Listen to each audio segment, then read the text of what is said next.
Welcome, ladies and gents, to a very special review collaboration with Mark Walker from Switch Up, a fantastic channel where him and his partner Glenn review Nintendo Switch games. So without further ado, I'm the Flannel Fox Tim Swernick, and this is Mark's amazing review of Desert Child on the Nintendo Switch.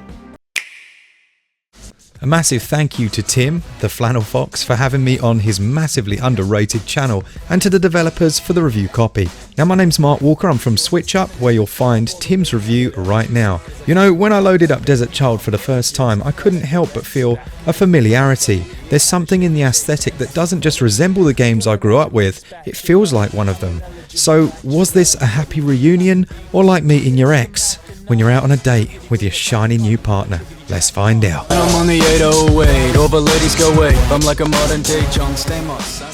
The story of Desert Child is very similar to a few 80s movies. The wealthy are able to leave a decaying Earth and travel to Mars. A corrupt government decides to increase the cost of entry, which is where our hero comes in.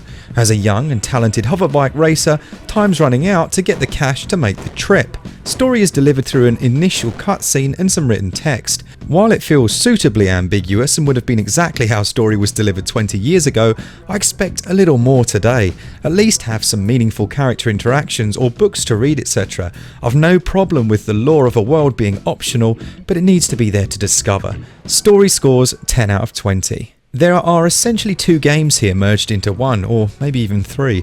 It's like an adventure, racer, puzzler. A jack of all, master of none in its purest form. I'm all for new experiences though, so let's get into those. On the one hand, you can walk around the initial area or the larger city and talk to random individuals who may offer to sell you food or give you much needed life advice, like this. Your character stats, such as hunger, notoriety, wealth, and vehicle status, are all accessible in a one-button menu, which brings up your mobile device. I really like this little touch, as it gave a survival element to the game I didn't really expect. Heck, the whole game is full of the unexpected. The purpose of this is to win or earn cash, well, $10,000 to be exact, to win the grand tournament. Here's the problem. The way you earn that money to get into the tournament. You can visit the racetrack, which will pit you in races against random opponents. I described this to Tim as essentially rubber banding the game, as this is exactly what happens. You're supposed to shoot the TV screens to increase your speed. Some of these also give you cash, while others will explode. When you run out of ammo, you can hold the boost button to catch up to the ammunition guy. Boost recharges over time, and, well, that's essentially it. Boosting left and right allows you to quickly cover some ground to cash grab and cause damage to anything in your path. After an unspecified amount of time, you need to cross the finish line in front of your opponent. Sounds great, but no. With no controllable acceleration and the seeming inability to lose an opponent, no matter how well things are going, the experience feels just too random. For the majority of the game, that's fine, but in a tournament at the end, I had an absolute nightmare, which I'll explain towards the end of this section. The most fun I had with the game came from the non-racing. Racing. Jobs you can do include robbing a large corporation bank by hacking with this digital bike, rounding up kangaroos in the most lethal way possible, delivering pizzas, throwing races. There's all sorts you can do, but it essentially boils down to the exact same experience. When not on your bike, you can visit restaurants and other local areas to buy food. Occasionally you may come across a bike that looks much nicer than yours and have the option to hack a mod from it. This system works well enough and will net you a shiny upgrade or cash. The modding is still a cool little idea though, and trying to jigsaw puzzle all of these in and then use your power cells to bring them to life is a great little idea. You can then put all the power you used distributed between them to give them more kick. What a neat idea. The next thing I enjoyed about the game was the world. It has a tangible character, but is essentially a maze of streets, usually viewed from different perspectives, so that each time you move screen it can be very difficult to locate your character. A simple map would have fixed this. Little touches like the music shop are a great idea, but the execution once again is poor. With no way to select tracks you've purchased, they just seem to play randomly. Races also give you energy cells, which are a valuable commodity if you need the cash. but can also be used to modify your bike. Mods stolen or won will show up in here, and again, this is another brilliant idea that was let down by poor execution, in that these mods for the most part don't offer any real advantage to the race, bar a couple. This is my biggest gripe with the game. The racing is just so random and never feels fair. The final tournament saw me lose over and over again to one racer who would just rubber band past me on the finish line, even though I'd been shooting the TVs more, which is supposed to speed you up.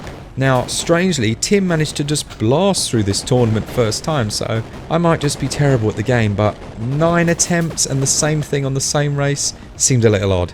Very frustrating, as it then kicks you all the way back to the beginning of the city, and you had to traipse right back to the tournament, only to lose all over again.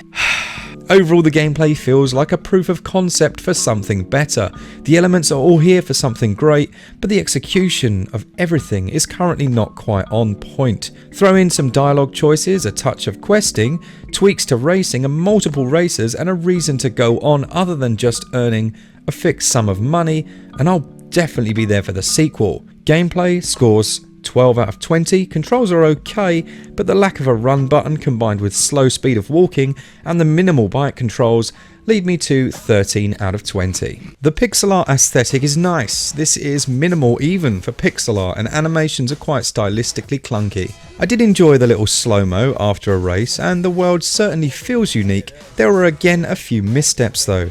Visually the races are okay, but I noticed an obvious micro stutter every time something exploded, which made the controls feel worse than they actually were. Nothing wowed me really, but it does still work for the most part. Conversely, audio is the best element of the entire game.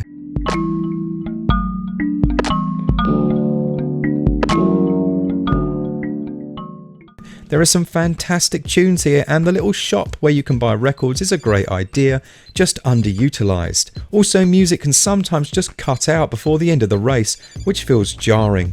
Visuals and audio score 13 out of 20. The game retails at $11.99. I can't see a UK price, annoyingly. At this price, and what amounts to essentially a grind fest to $10,000 over about 3.5 to 4 hours, well, what can I say? There isn't a great deal of value to be had. If it went on sale and at about $6, I might be more inclined to recommend this one, as it is unique and I know retro gamers will enjoy its ambience. Value though scores 8 out of 20. So on to the final verdict. This is a weird one really. Despite its flaws, the game has some real charm. Dialogue when it's there is comical. The problems were just too great to ignore, but I really hope this developer makes a second game. You can feel he's onto something good. Desert Child scores a switch up score of 56%. Once again, massive thanks as always to the excellent Flannel Fox. See you guys over at Switch Up for more reviews like this if you enjoyed it. If you didn't, please look after Tim. He is awesome. For all things Switch all the time, keep it Switch Up. Cheers guys. See ya!